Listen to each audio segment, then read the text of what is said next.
గోశాలలో అపచారాలపై, గోవుల మరణాలపై వరుసగా వస్తున్న వార్తల నేపథ్యంలో టీటీడీ ఈవో శ్యామలరావు మీడియా సమావేశం నిర్వహించారు. తిరుమల పవిత్రతను దెబ్బతీసేలా వస్తున్న వార్తలపై ఆయన క్లారిటీ ఇచ్చారు. గత ప్రభుత్వ హయాంలో జరిగిన అక్రమాలను మీడియా ద్వారా ప్రజలకు, భక్తులకు వివరించారు.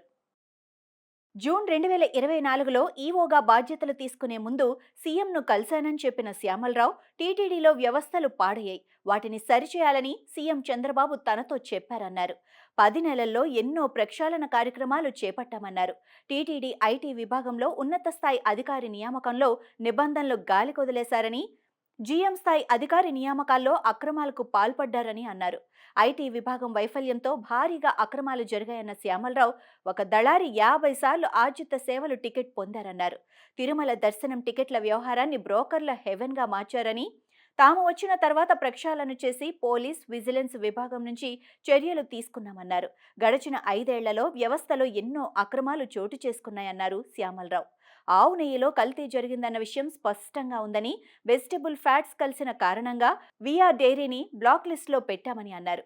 నెయ్యి కొనుగోలులో అక్రమాలు జరిగాయని, ఎవరి నుంచి ఎవరికి నెయ్యి సరఫరా అయిందో సిట్ దర్యాప్తులో వివరాలు సేకరిస్తున్నామన్నారు. 320కి స్వచ్ఛమైన ఆవు నెయ్యి దొరుకుతుందా?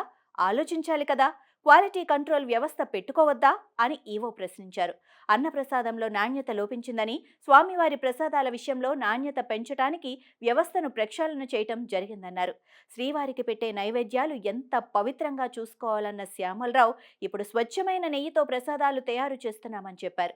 ఆర్గానిక్ డొనేషన్స్ పేరుతో 3 కోట్ల విలువైన డొనేషన్స్ తీసుకొని 25 కోట్ల విలువైన డొనేషన్ పాస్బుక్లు ఇచ్చారని, ఆ పాస్బుక్లు అన్నీ క్యాన్సిల్ చేయటం జరిగిందని చెప్పారు.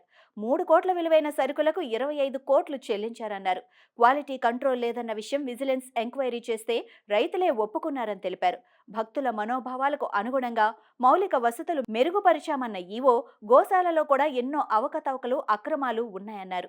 మార్చి 2021 నుంచి 2024 వరకు గోశాలలో భారీ అక్రమాలు చోటు చేసుకున్నాయని, గత 5 ఏళ్లలో గోవులు మరణిస్తే లెక్కలోకి తేకుండా దాచిపెట్టారని చెప్పారు. లేబుల్స్ లేకుండా మెడిసిన్స్ కొనటమే కాకుండా ఎక్స్పైర్ అయిన మందులను గోవులకిచ్చారన్నారు. ఫీడ్ ప్రొక్యూర్మెంట్లో కరప్షన్ జరిగినట్లు విజిలెన్స్ రిపోర్టులు చెబుతున్నాయన్నారు.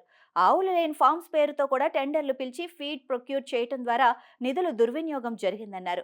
2023లో విజిలెన్స్ అధికారులను గోశాలకు అనుమతించలేదని, గోశాలలో అక్రమాలు బయటపెడతారన్న భయంతో అలా చేశారని శ్యామలరావు అన్నారు.